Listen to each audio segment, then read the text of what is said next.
Gravitation question number 8 for JEE mains and NEET. इसमें सबसे important question हमने लिया है। देखते हैं क्या है। Gravitational field intensity due to solid sphere of mass m and radius r। Mass m है, रेडियस r है, इसके वजह से हमें ग्रेविटेशनल फील्ड इंटेंसिटी फाइंड करना है। तो सबसे पहला केस जो हम ले रहे हैं, मान लो r डिस्टेंस पे ले लेते हैं। r डिस्टेंस पे ये पॉइंट हमने ले लिया है a, और ये जो पॉइंट है हमारा आउटसाइड वाला केस है। तो जैसा कि हम जानते हैं आउटसाइड वाले केस में हमने बताया था कि ग्रेविटेशनल फील्ड इंटेंसिटी निकालना है तो क्या करेंगे, gm/r² होता है। m क्या लेते हैं, जहाँ पे लेना होता है उतने रेडियस में जितना मास होगा वो मास लेते हैं। तो g इंटू मास तो क्या होगा, मास तो सिर्फ स्फीयर का ही होगा, इधर तो खाली है, यानी मास हमारा m ही रहेगा। बाई डिस्टेंस कितना है, r², तो r² हो जाएगा। ये किसके लिए आया, जब ग्रेटर देन R होगा, यानी आउटसाइड वाले केस में देखा जाए तो ग्रेविटेशनल फील्ड इंटेंसिटी जो है वह इन्वर्सली प्रोपोर्शनल टू r² होता है। अब आते हैं सरफेस पे। सरफेस पे निकालेंगे ई बी, मान लो ये हमारा बी पॉइंट जो है सो सरफेस का है, वहाँ पे निकालना है तो क्या, जी इंटू मास तो उतना ही रहेगा। हमने बोला था जो भी मास लेते हैं उसको हम सेंटर पे जूम करते हैं। ये स्फीयर का पूरा मास कहाँ पे है, तो डिस्टेंस भी हम सेंटर से इसलिए देखते हैं। तो जी इंटू एम, और इस पॉइंट पर निकालना है तो इसका सेंटर से डिस्टेंस हो जाएगा R, तो R² हो जाएगा। आर जो कि सरफेस पे सबसे ज़्यादा होता है।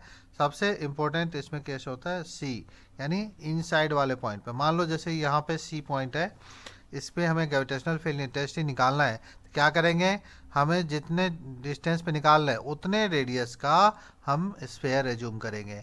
मास हम जो लेंगे इतने, डिस्टेंस भी इतना ही लेंगे, ठीक है। तो ये हमें लेना होता है।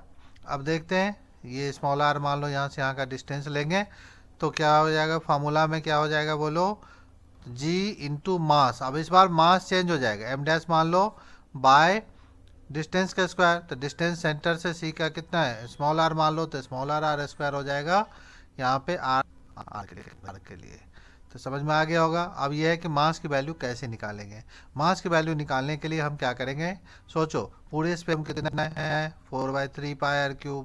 4/3 πr³ वॉल्यूम का मास है m, तो यूनिट का कितना हो जाएगा, m/4/3 πr³ हो जाएगा।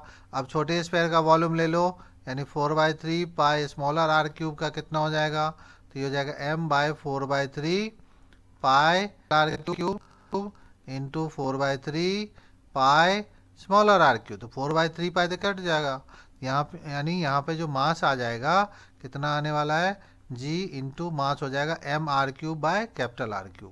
तो m/r³ बाय कैपिटल जाएगा इंटू स्मॉलर r² पहले से है, तो स्मॉलर r² हो जाएगा।